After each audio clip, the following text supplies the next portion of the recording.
I will continue to monitor and let folks in. I wanted to thank everyone for joining us today. And I also wanted to give appreciation to sponsors, the Illinois Department of Natural Resources and the U.S. Forest Service, providing support for our cafes. I dropped some information. These trainings help us support community partnerships and cafes across the region and help our partners improve tree canopies through participation in Tree City USA. There's more information that can be found in the chat, but I wanted to thank them very much for allowing us to put these cafes on. With that, I want to introduce Chris Young. Chris Young is the Director of the Office of Resource Conservation, and he's going to get us started. Hey, good afternoon. Thank you very much for inviting us to be here.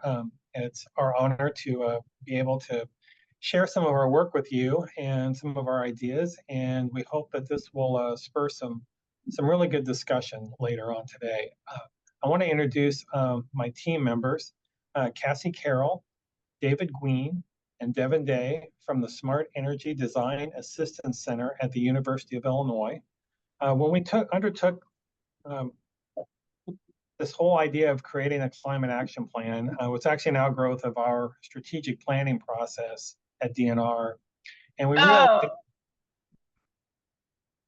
realized that we needed some help. We're biologists. We have a lot of different types of folks here that have a lot of different skills. But when it came to the energy field and some of these other new developing fields, we felt we needed some help, and we reached out to CDAC to help us navigate this, help us organize, and help keep us on track. I want to talk just for a minute before I turn over to Cassie about the relationship that we have with CDAC is really a special one, and I think it's a model for how it can work. CDAC wasn't a group that was given a contract with an assignment to go off and do something and bring a work product back to DNR.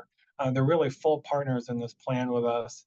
We work together almost daily on various aspects of implementing this plan. Cassie and David help facilitate our meetings. They keep us on track. They keep us on schedule. I have regular touch base calls with CDAC, and they have a to-do list for me. It's very long every week.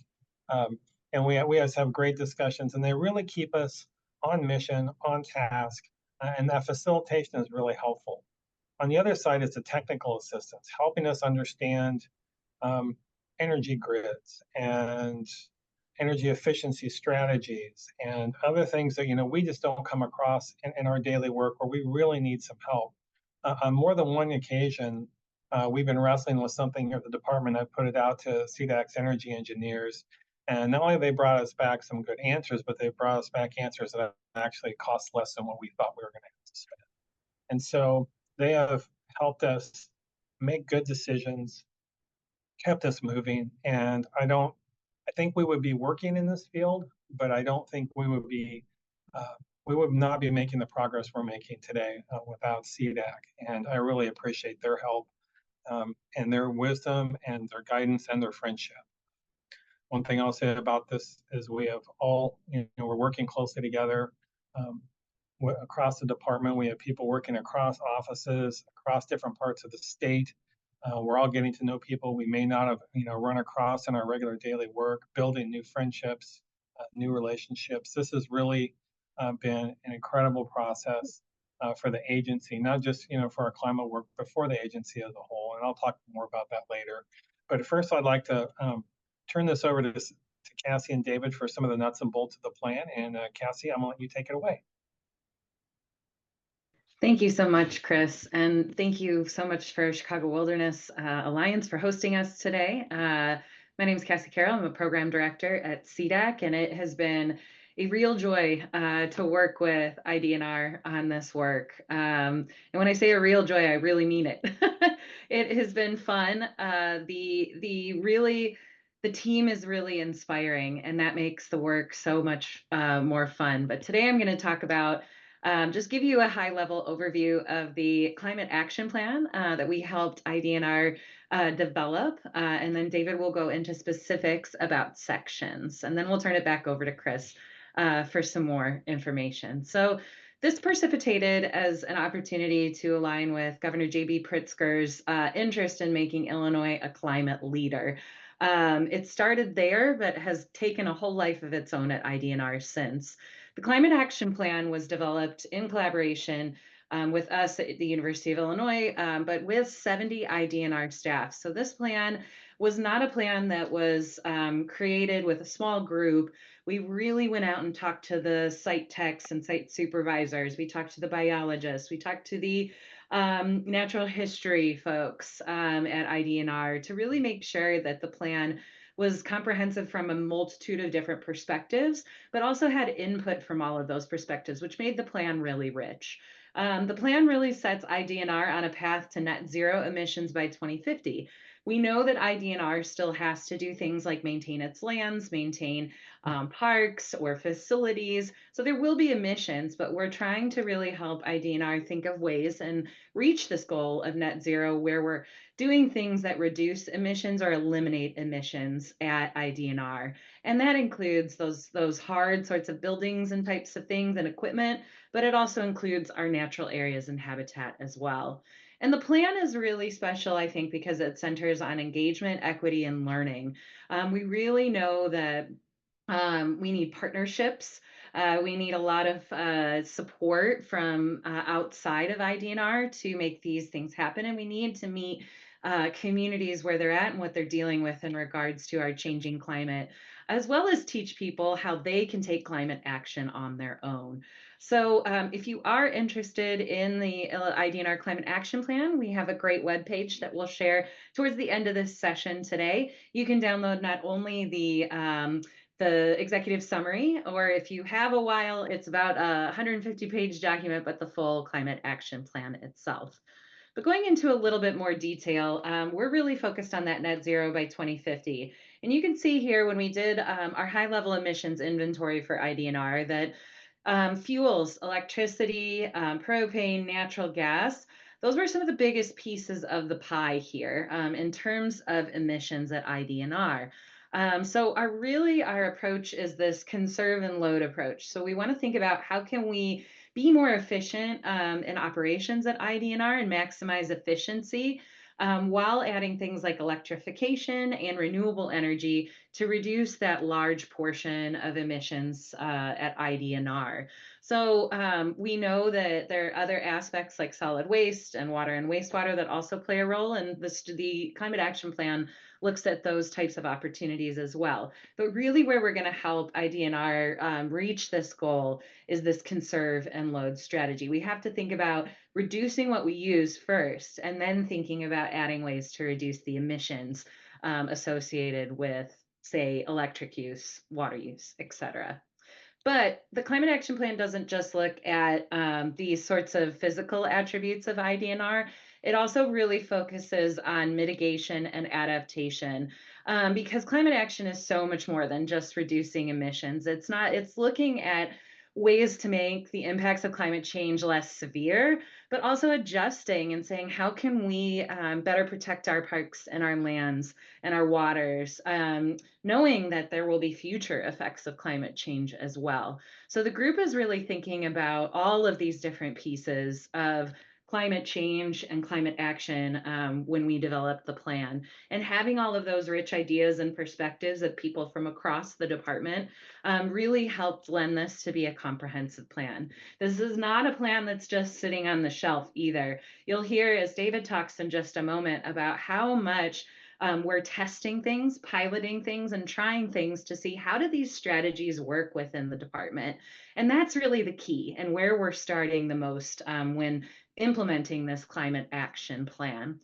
So Chris will talk about that more in a little bit and give some great examples of how that piloting is going right now. But I do want to highlight the 5 core climate action areas of the climate action plan. So we've got utilities and building, climate smart natural areas, learning and engagement, equity and inclusion, and sustainable site operations.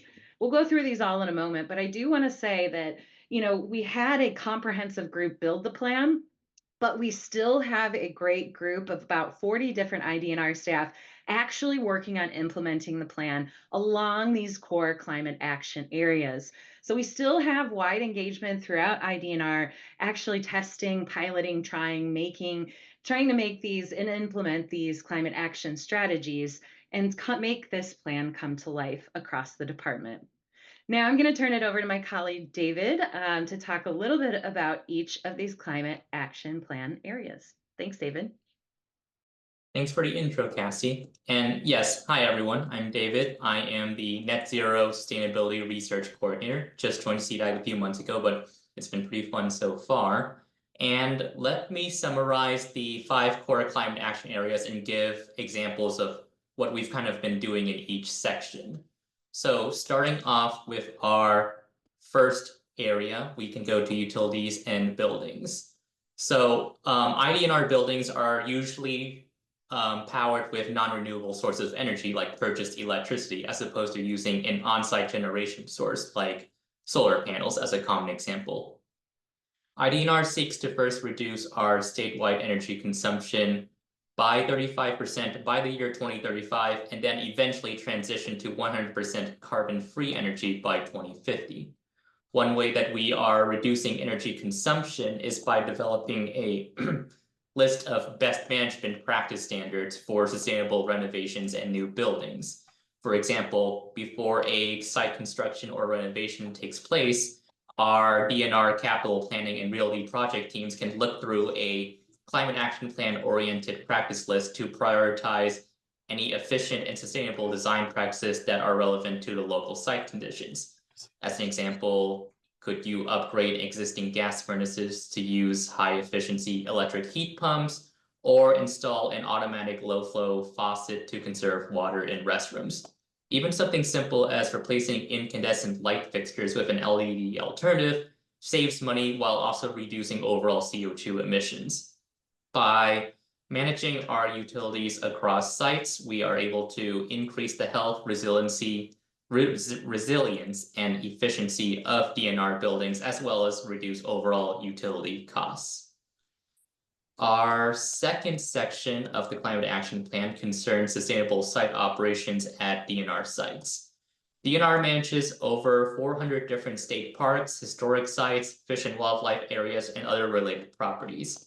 To maintain these areas, a large amount of fuel and materials is consumed regularly, which creates carbon emissions and waste. DNR is employing several strategies to offset our current emission levels that are focused primarily on landscaping improvements. For example, assessments are being done to evaluate current areas that are mowed and develop plans to transition them into a native vegetation plot to sequester carbon while also minimizing fuel costs and mowing time. Native tree plantings also benefit wildlife while providing landscape aesthetic and importantly cover for park visitors, especially during hot summer months. Water management is also vital to these landscaping strategies, as we can convert parking lots to utilize permeable pavement and allow water to collect via adjacent restorative structures like bioswales and rain gardens. Another tactic is the adoption of electric landscaping vehicles and tools. Compared with the conventional gas-powered equivalents, electric mowers and landscaping tools have less maintenance and fuel costs, they're lighter and quieter, and they don't produce fumes, which improves user comfort. We have one DNR site at Volo Bog State Natural Area that is actually our first DNR site to utilize an electric mower, which is improving work conditions and not producing any carbon emissions whatsoever. CDAC, with DNR assistance, we also host semi-annual electric tool and mower field days to promote the use of these tools, but we'll get to that later on in the presentation. Our next section involves climate smart natural areas. This involves enhancing climate resiliency for our sites, as this is a pretty critical time for us to preserve the native biodiversity of Illinois against climate-related environmental degradation. This includes examples that we are doing, such as plan of work guidelines to site managers to incorporate climate action plan strategies into existing materials to assess local native communities and species and see how we can improve conditions there. This can be something as simple as removing invasives or substituting turf grass for prairie grass, or something more comprehensive, such as purchasing critical land parcels from partnering stakeholders to convert into natural areas. Our next section goes into equity and inclusion. So climate change affects everyone, but it doesn't affect them equally. Some communities are more prone to damages wrought by climate-related disasters, or some simply do not get the same number of resources compared to more affluent communities. To resolve these differences in equity comes DNR's Diversity, Equity, Accessibility, and Inclusion Planning Committee, or DEAI, and CDAC's very own Equity and Inclusion Working Group, made of CDAC staff and DNR volunteers. These two committees are working on building key partnerships with community organizations that are passionate about environmental justice. This includes forming professional connections with everyone here at Chicago Wilderness, the Nature Conservancy, Illinois Stewardship Alliance, and many other environmental stakeholders. They are experts of their fields who are able to describe what resources or projects could be implemented to alleviate any ongoing inequities. The groundwork for improving diversity and inclusion also lies in evaluating the IDNR's internal workforce. Creating an environment of inclusiveness among DNR staff is pretty paramount to its success. What I know is that when I'm working with the many DNR volunteers for our climate action plan working groups, everyone gets a voice regardless of rank or location, which creates effective collaboration and points of view on all of the important projects that we do on a year-to-year basis. And finally, our last focus area is for climate action plan implementation is focused on learning and engagement, both to internal and external audiences. Climate change can be a pretty overwhelming or downright depressing obstacle when it comes to protecting DNR sites, which makes it all the more important that we educate our staff and our partners on how to be leaders for climate solutions related to the climate action plan, but also have a little fun doing it. We want to highlight the success stories created by the climate action plan to the public as well. Earlier, I mentioned our electric mower and tool field days. Initially, it was just a one-off event in last year at the Lewis and Clark Historic Site in Southern Illinois. But this year, due to popular demand, we are doing 3 events for this year in North, Central, and South Illinois. We've already done 1 so far, and we have 2 more coming up for those. Other examples of outreach events that CDAC and IDNR have done or are currently planning for the Climate Action Plan are hosting table booths to younger audiences, such as what we did for Junior Ranger Day at Stark Rock State Park, or the upcoming Care About the Climate event at Illinois Beach State Park, trying to get as wide of a reach as we can to people and educating about climate change. These table booths also usually displayed compostable tableware and a plastic buyback model for children to return trash found at DNR parks for a small amount of cash, get them interested in climate conservation. IDNR also has the Climate Action Plan featured on its website under the Conservation tab. There you can find the full report and the 15-page executive summary that Cassie mentioned earlier, as well as a full breakdown of each of our 5 core climate areas and respective steps that DNR staff or the public can do right now to promote a healthier, sustainable landscape. I'll also make sure to share these links to both the full report and the executive summary after this as well. And now that we've gone over our core action areas, I'll turn it over to Chris to explain the magic about how this work is implemented at DNR. And thanks, David. I'm just going to hop in really quickly. If you do want to follow along with the process, the Climate Action Plan link is in the chat. But I'd be remiss to not say that this is the first climate action plan for an Illinois state agency. So IDNR is really trying to take the lead and demonstrate how climate action can really work throughout Illinois. So with that, I will turn it over to Chris to talk about what has been successful and some other great attributes of the climate action plan. Thanks, Cassie and David. So while we're talking about climate, we're laser focused on going to net zero by 2050. This work is really about people. And primarily it's about IDNR staff. We talk a lot about inclusion and we talk about engagement. I think the model that we have is what's going to make this plan successful, and it's going to help us reach our goals. We have people from all over the agency. We have heavy equipment operators. We have site technicians who mow grass. We have museum curators. We have biologists. We have engineers. We have people from our legal staff here, our human resources staff.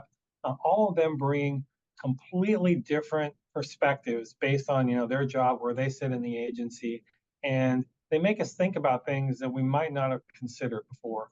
And that's, I think, is the true strength of this plan. The other thing is our engagement. Public engagement is, I'll just say it, it's a lot of work. It's a lot of work to get out, to talk to people, to do the work in-house. We talk a lot about pilot projects. What we're doing is we're testing a lot of our ideas. We're testing them in a small scale. While I know we want to race forward to net zero, the idea of testing some of these ideas out, especially with our staff, letting our staff see what's going on, comment, make suggestions, try things out. When we finally do get to the policy level, this won't be new anymore. People have had a chance to put their hands on some of these equipment and some of these materials, and have had a chance to have input in the decision-making process. And I think that is really the thing that makes this plan go. We talked about the sustainable tableware a little bit. We had we decided to have a big Super Bowl potluck last winter, and we call it the Sustainable. That was my dad joke for the day. And we tested out a lot of different types of compostable or biodegradable materials. We ordered a big selection of these things, and we put them out and let people pick them up, hold them in their hands, try them out, see if they worked. And then this summer, I've been composting those materials in my backyard to make sure that they actually work. So when we went to the state fair a couple of weeks ago, the materials that we had out on our table to talk about were things that I had composted to nothing in the backyard this summer. So we could truly say that these things are compostable, they're compostable at home, and we're trying them out and we're testing them. And whenever I told people that I had composted them at home, you could see them, they would look up and brighten up and make eye contact with me, and suddenly they were engaged. They're like, all right, this isn't just a sales pitch. And I think it's important that we do try those things out. We test them. If we fail, we get back up and we go back out again. I've been telling our team, I said, we're going to trip. We're going to fall down. We're going to get a bloody knee, or we're going to scrape ourselves up, and we're going to get back up and try it again. I said, because we're writing the story. This is something that we haven't done at the agency before. It's brand new.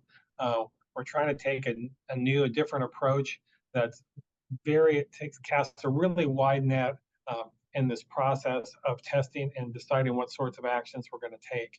And this helps, I think, also create some excitement. I had one of the CAP members call me after our meeting yesterday to share an additional idea, and said that this had given him a shot in the arm. And I think that this work, because we're going about it in a positive way, we're trying to have some fun while we do it, and we're engaging so many people in the agency. I think it's really it's what's going to give this a life, because we're in a long-term relationship here. If we're talking about going to 2050, we're talking about going way beyond 2- and 4-year election cycles. We're talking about building relationships that are going to be durable, that are going to last to 2050 and then beyond, because our work will not be done at 2050 as we take our civilization into whatever is going to come next. And that's very, very important. And also this connection between our offices. You always hear, not only in state government, but in business, that certain divisions, they become siloed. They're working in their own little pathways, and connecting our offices and different parts of the agency together with this plan is really, I think, done a lot to help pull our agency together. We're a big, diverse group. We have mines and minerals regulation and safety monitoring. We have oil and gas regulation. We have water resources, water allocations from Lake Michigan. We have all of our state parks. We have wildlife, fisheries, forestry, natural heritage. We have all these different things that come together under that IDNR banner. And pulling all those different groups together is sometimes a challenge. But this is one, I think we're starting to take some steps in that direction with our plan. And that's one thing I'm really excited about. Go ahead, Cassie. So when we got started, one of the first things that we did was we decided to pick a couple of our sites and to go take a look and see, have CDAC take a look and give us an idea of what sort of energy conservation we could take. And so we decided to start with the hardest thing first. We took Jake Wolf Fish Hatchery, which is our biggest state fish hatchery. It's near, not far from Havana, Illinois. It's just off the Illinois River. They use a lot of electricity, a lot of water. And we thought, well, what better place to start than the toughest puzzle piece in the whole agency? We'll start there first. And when CDAC went through, it was really fun. It was one of the first times that some of us had even had a chance to meet in person. And they walked in and there's all these different colored water pipes going everywhere, and there's electrical conduit and circuits everywhere. And boy, they were just as happy as they could be. So what we found out is some of the things that we have been doing for a long time. As you all know, we all get into our ruts where we've always done it that way for 20 years. And we found out that the freezer, we have a large freezer you can drive a forklift in. It's where we keep our fish food and a lot of our other supplies. And we have it set at freezer temperature. And what we found is that the products that we were storing didn't necessarily need to be kept that cold. So we basically turned our freezer into a refrigerator and saved $32,000 a year. And that was one of the big things about bringing a new set of eyes into our operations, lifting the hood up on our agency and diving under the hood and trying to see how things work. And so not only does this have benefits for climate and our goals of net zero, but it also helps us be better state employees, better government. And it also provides an entry point for other people who, if they're a little agnostic about climate change, if that's not their issue, or whatever the challenge is, we can find other entry points into our work. And so if they know that we are trying to improve our efficiency, trying to be better stewards of the money that we have to work with, that's an entry point for people into this climate plan work. And I think that's really, really important. So what you see on the slides here is you see the a shot of the freezer on the left, and on the right is the oxygenation tower. So basically the water comes in as groundwater, and so it has low oxygen content, so it kind of goes through this sort of gravity-fed tower to come in before it goes into the raceways. It's oxygenated as it falls through this tower. So those are a couple of our big energy users, and in combination with LED lights, timers on lights, variable speed drive pumps. So now our pumps that move water through the facility don't always run at the same high speed all the time. Depending on their load, they can slow down and use less energy. And we combined all of these things together, and we've saved about a quarter of our electrical costs at the Jake Wolf. Now this feeds right into the conserve and load philosophy that Cassie shared earlier. And so not only have we managed without really spending a dime to bring our electrical use down a significant amount and save a significant amount of money, but we're also working on changing our behaviors. And so I think that's why conserve and load is so important. It's not just that we're going to put a big bunch of solar panels and just offset whatever electricity we use at the site. We're going to try and really make this the best site that we can before we even backfill with the renewables. And so my real world example is the bag of chips you get at the store. It says it's 30% less fat, which you're like, cool, I can just eat the whole bag. And I think that's offering us a way out of changing our behaviors. And so I think it's important that we do really take that conserve and load philosophy really seriously and use that as an opportunity to look at our agency and look at our operations, look at the way we've been doing things, see if we can't be more efficient, be better at how we do things. We learned as we've been diving into this. I'll back up a little bit. One of the first things that Cassie and Todd and everybody at CDAC said, they gave me what I would call the scavenger hunt of all time, because they said, well, we want to figure out what a DNR's baseline emissions are. So we need to have all your fuel use. We need to have all your vehicle use. We need to know what your electric bills are for everything. They gave me this giant list to go out and try and pull all this data. And it was really illuminating to start digging into all those numbers and seeing, how we spend our money, how much these things cost. And I learned that we process 20,000 utility vouchers a year through this agency. That's a lot of paperwork. A lot of our sites have multiple accounts. You know, can we consolidate those accounts to cut down paperwork to help that make that better for our staff here in the office? I mean, there's so many things that we're learning as we're starting to just like I said, we lift up the hood, we look under the hood, and we're trying to be a better agency, you know, while we're addressing climate change. Go ahead, Cassie. So we spoke about the electric mower and tool field day. This is Anthony Tuzo on the left. He is a site technician at Lewis and Clark State Historic Site. This was his idea.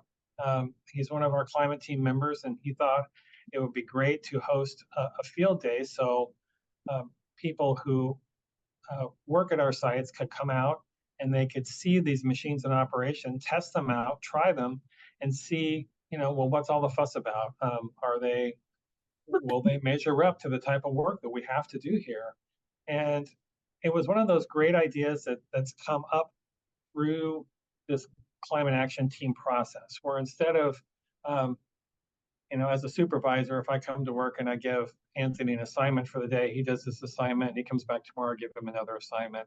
These are actually ideas that are coming up through the agency, through the climate plan, then through the director's office, where we can discuss the things that we want to try and do. And so including staff in this like idea process, I think is really, really important. And we ended up having about 40 people at the first one, including some community, you know, neighboring communities sent staff to come and try these machines out. And it's been really, really an absolutely great experience. Go ahead. Okay. And so that's Anthony. He's trying out one of the zero-turn mowers on. Yeah, he's trying out one of the zero-turn mowers there. We had some vendors come out and bring all these machines, and people got to drive them up and down this obstacle course that Anthony set up at his site for people to try the mowers.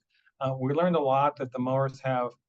You can see in that picture on the right, there's an electric motor on top of each one of each set of blades. So there's no belts, no pulleys, fewer moving parts to brake.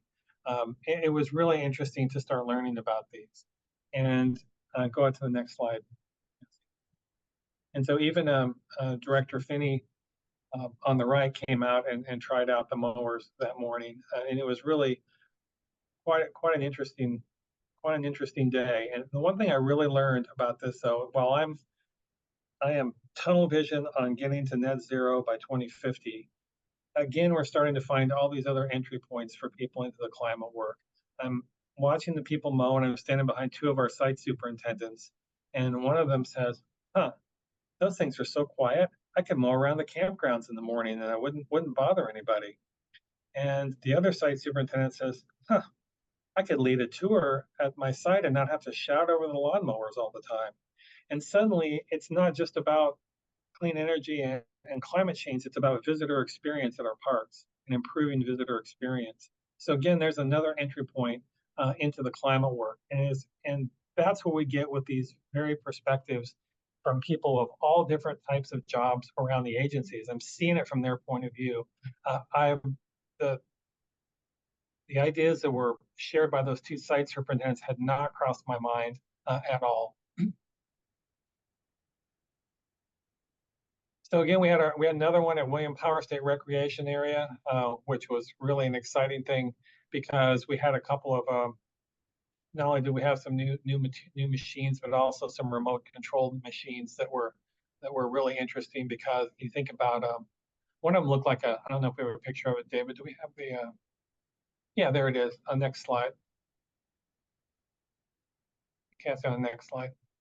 There we go. The one on the right, which looks like I call it the big Roomba, and it's remote controlled, and they were able to demonstrate how that worked. And the first thing that came into mind was safety, being able to safely mow levees or dams on ponds or places that need to be kept free of trees, that you could safely address those areas without having someone out there on a tractor. And you've all seen people mowing roadsides, and it scares you to death to see them on those slopes, and thinking that we could possibly find a way to do that, not only efficiently, but in a safe way, is really, really exciting. And the one on the right is there were two machines were tethered together. And so that one on the far left is actually mirroring the one with the driver on it. It was pretty fun to watch. Go ahead. And so we even had some students came out or on some summer program. Their teacher brought them out, and they had the best time, I think, of anybody out there. So our outreach, our intention is to reach people who do this type of work for our parks and for local communities. And then we ended up with a group of students that kind of stole the show. And so finding, these ways that people can, again, different entry points into our climate work in ways to and see things through new eyes is really great. And let's see. I think that's probably enough for me. I could go on and on about this stuff because there are so many positive examples, so many ways that we're learning and we're exploring, and we're having, I almost hate to say it because it's one of the most challenging and serious issues of our time, but we're having a really great time together addressing it. And I think that is going to give this some longevity. Not only that, we have great support in the agency. The director's office has been wonderfully supportive. Governor's office has been great and supported us. I've had the opportunity to present the plan to Deputy Governor Andy Manar a while back, and it's been great to see the interest from our site technicians all the way up to the governor's office. Everybody is on board with this, and we're very grateful for everyone's support and engagement, and I'm grateful to CDAC for their leadership and their help with this. So thank you.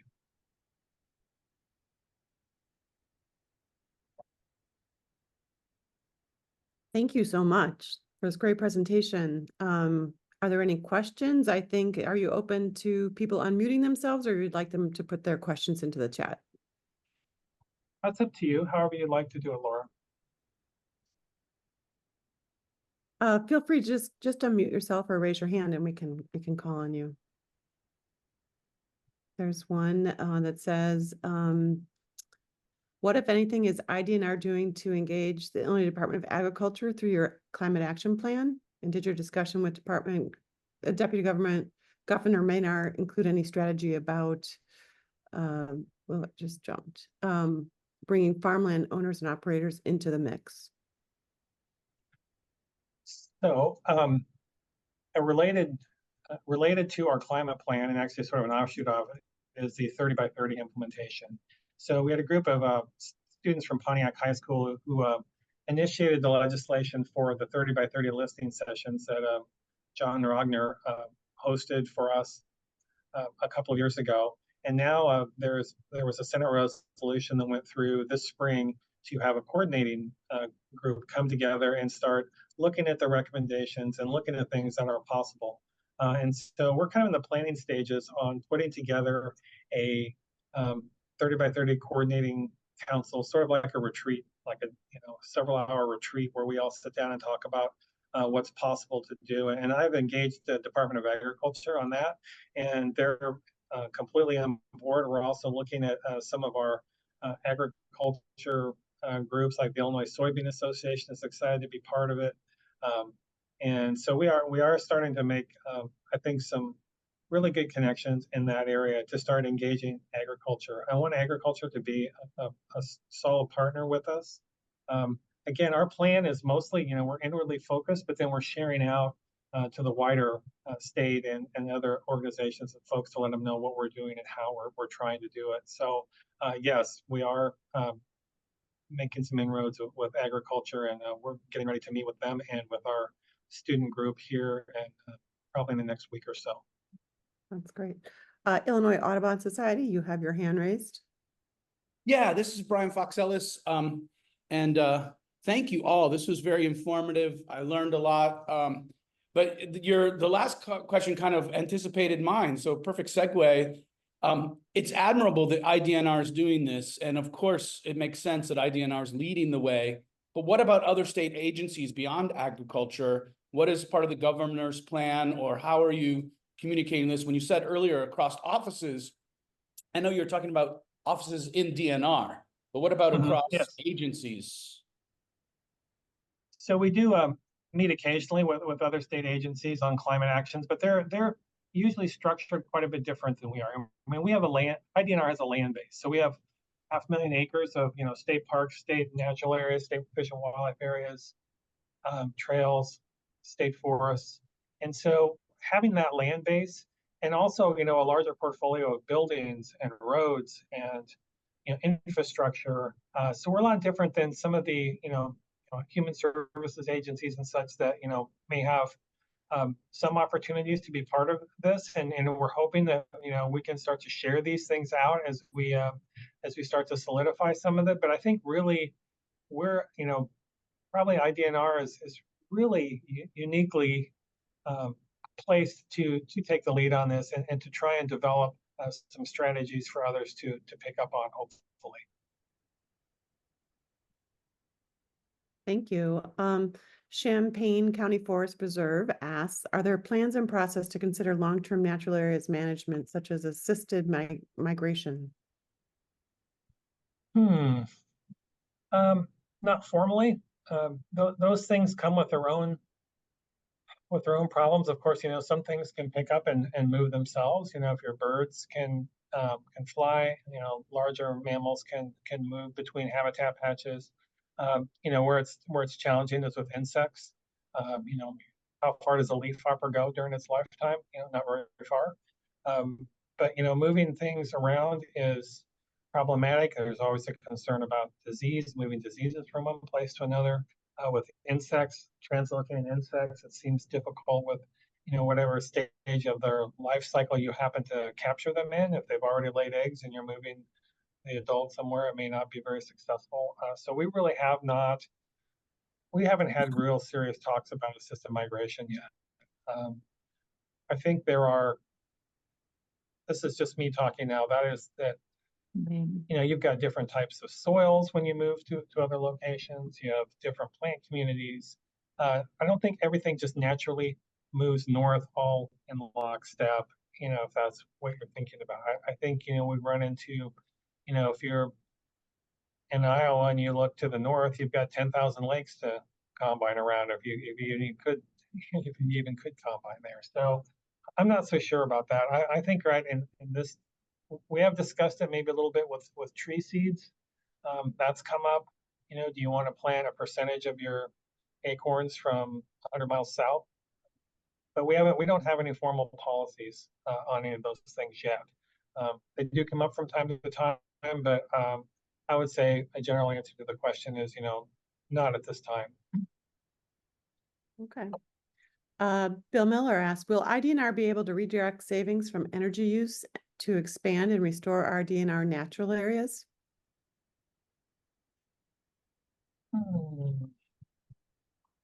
So, little government speak here, but we have different pots of money that are restricted for different things. So in my office, most of my funds have dedicated uses. So I guess that would be a possibility. I think in general, so for example, at the fish hatchery, we have other repairs that we'd like to make, other maintenance that we need to do, other projects. We've been looking at creating a solar array on the roof of the main building to try and offset some of the electricity at Jake Wolf. And at this point, our hatchery manager had the great idea. He wanted to try and explore putting the solar panels over the raceways that are outside. Once the fish reach a certain age, then they move outside to these concrete raceways where they stay for a few weeks before they're stocked. And so we were thinking about covering those. We thought, well, if we have to cover them, we should put the solar panels on top of those. So that's something that we're looking at right now. So I think that we would probably just, if there are savings at some place like Jake Wolf, that would go right back into operations of that side, because we have a lot of needs. Places like those hatcheries have, they would take continual maintenance, and we need to make sure we're keeping them up in top condition. So I would imagine it would probably go right in that instance. It'll go back to the site. Okay. Good question. Yeah, Oliver Luker from SEC asks, what percentage of IDNR emissions is represented by machines such as mowers that can be replaced by electric tools? Also, maybe for CDAC, is the economic model something like 55% of emissions due to electricity source? I can tackle that one. So the percentage of IDNR emissions for transportation and fuels overall was about 20%. And if you want to dig deeper into all of the percentages, the full climate action plan I think it's the first couple of pages has that information. But so 20% transportation and fuels use, but I would say even a smaller percentage is tools, maybe 20% of that 20%. So it is smaller compared to electric vehicles or vehicles overall, because DNR uses not only light duty vehicles, but also a lot of heavy duty machinery as well. And that contributes a lot to that 20% greenhouse gas emission. So one of the things that IDNR is working on as well is looking at electric vehicles for their light duty fleet, keeping tabs on what can be transitioned for heavy duty equipment, but also electric vehicle charging is a project as well for IDNR. In terms of 55 emissions, in terms of electric source, our climate action plan is pretty aggressive in the sense that we are really working to procure 100% renewable energy for DNR, whether that be through solar panels on buildings or procuring it actually itself renewable energy. So we hope that renewable energy is a bigger piece of the pie to reduce emissions coming from renewable energy sources to power everything that IDNR does. The electric tools are a great way for IDNR staff to really be able to test out what it's like using alternative fuel things. And one of the sites in Northern Illinois actually has an electric mower, has been testing it and developing and tracking kind of how it's being used, how long does it run, are there any issues? And one of the site techs actually came to our last mower day and reported that they love it, that they're running it 5-6 hours a day and getting all of that work done that they need to do with that electric mower. So again, it's a testing process. But to answer, if you have any other follow-up questions, let me know, Oliver. I'm happy to dig a little bit deeper. Thank you. Henrietta Saunders asked, thank you, Audubon, for that question about other agencies. I'm particularly concerned about the new Quantum Research Center that has been announced at the mouth of the Calumet, U.S. Steel. How is that going to be built to support bird migration and river health? So I don't know that I can answer that question at this time. You know, if we're asked to be part of that, I have not been involved in that project so far, so I'm sorry. Okay. Illinois Audubon, I'm not sure I understand if this is a follow-up, but great idea. I was thinking solar panels above the raceways at Jake Wolf would be a win-win. Thank you. And Peter Godspeed said, for the on-site solar systems, do you sell the renewable electricity certificates, RECs, that are going to be generated by those systems to offset the cost? If so, are these systems just for cost savings and education and not actually for emissions reductions? Well, everything we do is for emissions reduction. So I don't know the state government. Cassie, help me out on the renewable energy credits part. Yeah, so this would be taking advantage, I think, of the Illinois SREC credit for the incentives. We haven't necessarily made those decisions, so I'm not sure if that is really a part of this, but the goal is to really make sure that we're sourcing renewable energy credits we're sourcing renewable energy to offset existing emissions for buildings. So they are cost savings, they are education, but really the goal is to say we're offsetting that amount of electricity that's being used and generated by fossil fuels. Okay, thank you. There's a question here from Ted Hafner and a comment, and I also want to let everyone know that this cafe will be recorded and the PDF will be shared on our website. But how can Chicago Wilderness and those on this cafe get involved and help IDNR on achieving and socializing this plan? So I think one thing I'm really excited about is the 30 by 30 implementation. And so I want to share a little bit about that because I think that's a place where we can sort of blend climate and uh, conservation and all the things we talk about the climate plan, but I think we can really address them on a bigger scale. So what we're talking about with the 30 by 30 is what we call the universe of the possible, which is we're trying to find places where we can maximize the conservation value of the land that we have available, whether it's, for example, we had a pipeline association come in and want to talk to us about establishing pollinator plantings in rights of ways, so they didn't have to mow them all the time. Things like that we might be able to do.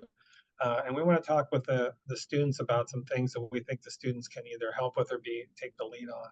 So I think that the 30 by 30 coordinating council is going to be a great way to bring a big group of people together to start broadening all of this effort.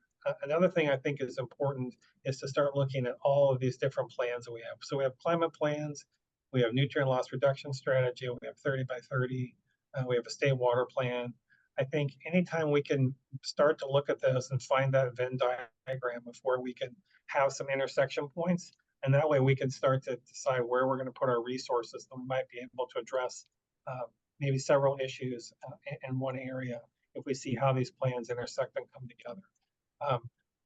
The fact that we had a couple of volunteers from Chicago Wilderness at our state fair tent who did a magnificent job. I'm sorry to draft them onto our climate team because they did an absolutely fantastic job. You know, we have limited staff, and so as we move out and start doing more of this outreach work, whether it's appearing at these events or started with some of these small projects at our sites, partnerships are going to be absolutely key.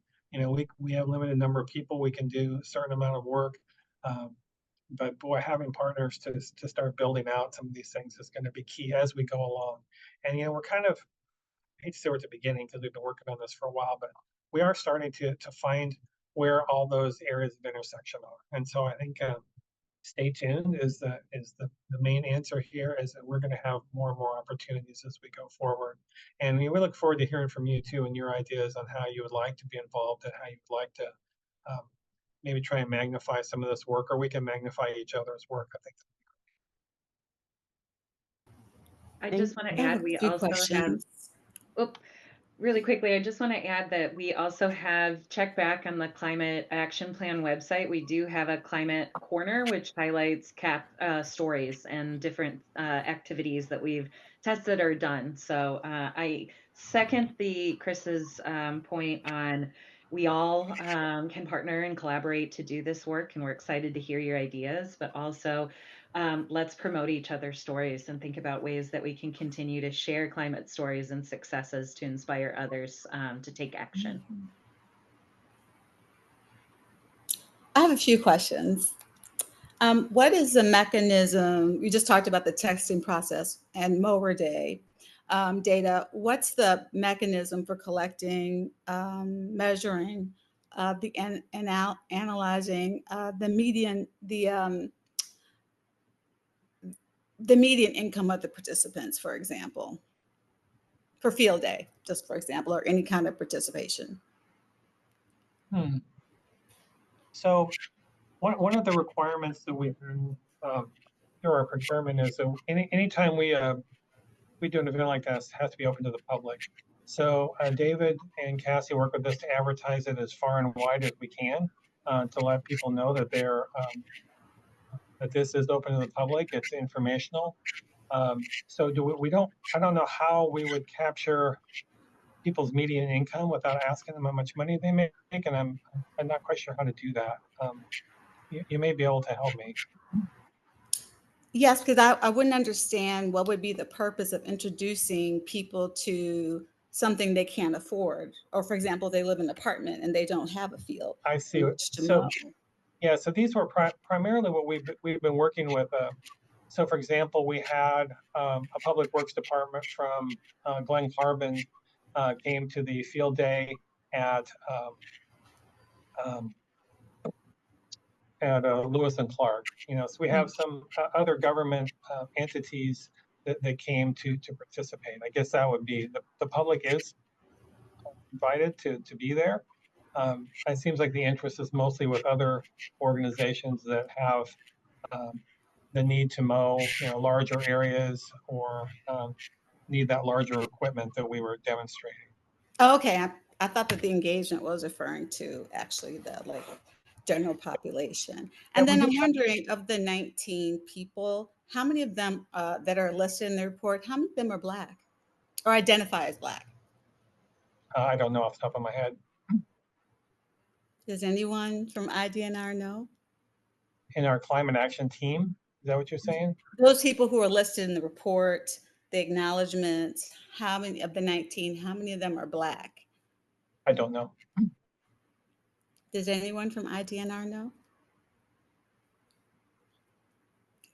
We have, when we started this was available to every single employee in the agency. We've invited every single person to be involved. And we have cast, I believe, a very, very wide net to create this, our climate action team. I know we do have members of our climate action team that are Black, but I don't know how many identify as Black.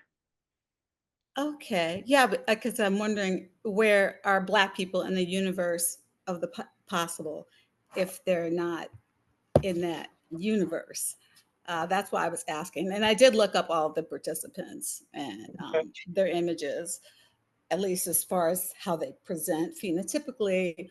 Culturally, they may be a little different, but maybe that's something to think about, because if you can't quantify, then how do you then work towards equity if you don't know? No, I appreciate that. Don't you mean Okay. equality? So the last question I have is, you talked about cash for trash, essentially, Oh, and Safa field was day. wondering And I'm just that. wondering, how does that contribute kind of to the social glue that is important in engagement, other than, minute individual projects? Oh, we did test an idea. So in some states have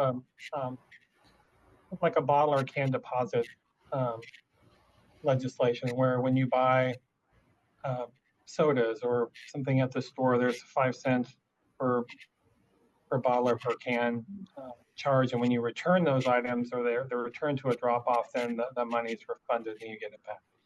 So we just decided we tried it at one of our sites where if kids wanted to go out and pick up litter, if they brought some plastic bottles or cans back, then they could get 10 cents each. And that was just some money some dimes that I donated to that for the event, just to test it and see how it worked. We only had a couple of groups that really actively did that. Most of the participants were staying in the area of the event and didn't go out into the park at the hours of the event. So it was it may be something we revisit later.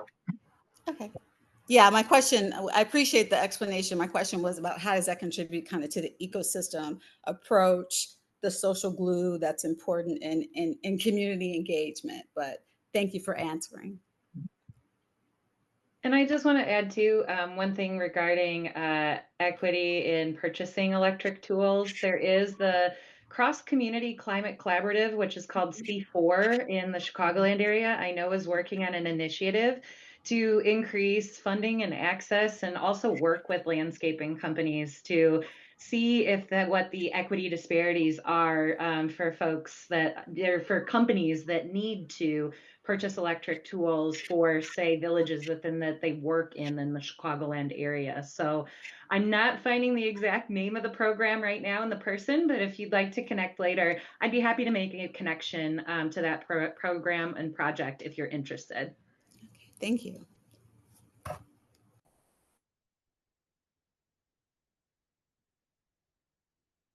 Okay, well, we are 1 minute past the hour. I really appreciate everyone's time today. There are a few comments and questions in the chat that we didn't get to, but I really appreciate this. As I said, the materials will be shared with everyone, and I appreciate everyone's time today. Thank you, Cassie, Chris, Devin, and David. I really was happy to work with you to bring this cafe to light. So. Thank you for inviting us.